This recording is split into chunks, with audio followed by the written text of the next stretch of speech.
សូមគោរពនិងជម្រាបសួរអតិថិជនដែលកំពុងតាមដានទស្សនាវីដេអូនេះទាំងអស់គ្នាតើលោកអ្នកកំពុងតែជួបបញ្ហាកង្វះខាតភ្លើងប្រើប្រាស់មិនគ្រប់គ្រាន់មិនមានភ្លើងប្រើប្រាស់មែនទេអបអារម្មណ៍ទៀតហើយថ្ងៃនេះផងដែរខ្ញុំសូមណែនាំនៅប្រភេទម៉ាស៊ីនភ្លើង Magnetic Series ថ្មីជាច្រើន model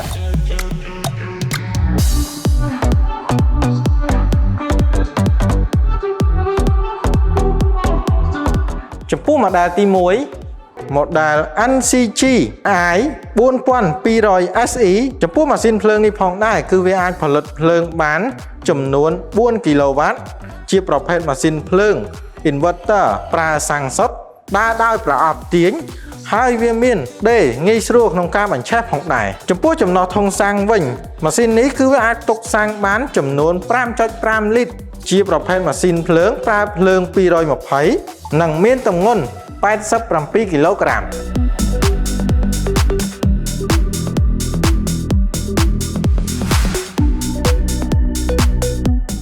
Model ទី2 Model NCG 4000 EB ចំពោះម៉ាស៊ីនភ្លើងនេះគឺវាអាចផលិតភ្លើងបានចំនួន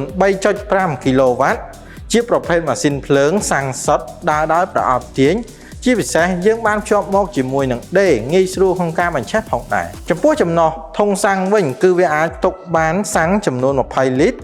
ជាប្រភេទម៉ាស៊ីនភ្លើងប្រើភ្លើង220ដែលយើងភ្ជាប់មកជាមួយនឹងរុនដោតឌុយចំនួន2ជាពិសេសយើងមានរុន USB និង Type C សម្រាប់សាកទូរស័ព្ទបន្ថែមផងដែរនិង model ទី3 model NCG 7000 EB ម៉ាស៊ីនភ្លើងនេះគឺវាអាចផលិតភ្លើងបានរហូតដល់6 គីឡូវ៉ាត់ជាប្រភេទម៉ាស៊ីនភ្លើងសាំងសុទ្ធដើរដោយប្រអប់ទាញហើយវាមានដេរងាយស្រួលក្នុងការបញ្ឆេះផងដែរចំពោះចំណុះធុងសាំងវិញគឺវាអាចទុកបានសាំងចំនួន25 លីត្រជាប្រភេទម៉ាស៊ីនភ្លើងប្រើភ្លើង220ដែលយើងភ្ជាប់មកជាមួយនឹងរុនដោតឌុយចំនួន2ជាពិសេសមានរុនដោត USB និង Type C ងាយស្រួលក្នុងការដោតបញ្ចូលទូរស័ព្ទផងដែរហើយទម្ងន់គឺមានទម្ងន់87 គីឡូក្រាមចំពោះម៉ាស៊ីនភ្លើងប្រភេទនេះវាអាចប្រើប្រាស់បានទៅលើឧបករណ៍ជាច្រើនដូចជាម៉ាស៊ីនត្រជាក់កម្លាំង1សេសប៉ុស្តិ៍ផ្សារកម្លាំង200 អាំពែម៉ូទ័រកាត់ដែកខ្នាតធំកម្លាំង2400 វ៉ាត់ម៉ូទ័រស្វានបុកកម្លាំង800 វ៉ាត់ម៉ូទ័រឆាបកម្លាំង1200 វ៉ាត់និងឧបករណ៍ផ្សេងៗទៀតបានជាច្រើនផងដែរចំពោះប្រភេទម៉ាស៊ីនភ្លើង Magnetic សិតសឹងតែជាប្រភេទម៉ាស៊ីនដែលមានកម្លាំងខ្លាំងប្រើធន់ងាយស្រួលក្នុងការបញ្ឆេះជួយសន្សំសំចៃខ្ពស់និងងាយស្រួលក្នុងការចល័តផងដែរ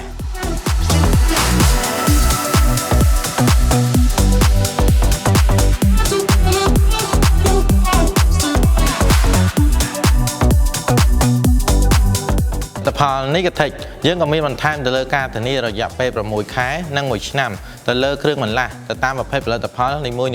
និងមានការធានារយៈពេល3ឆ្នាំទៅលើសេវាកម្មជួសជុលជាពិសេសយើងមានដៃគូជួសជុលទូទាំង25 ខេត្តក្រុងនិងមានភាពងាយស្រួលក្នុងការរកជាវបានទូទាំងប្រទេសកម្ពុជា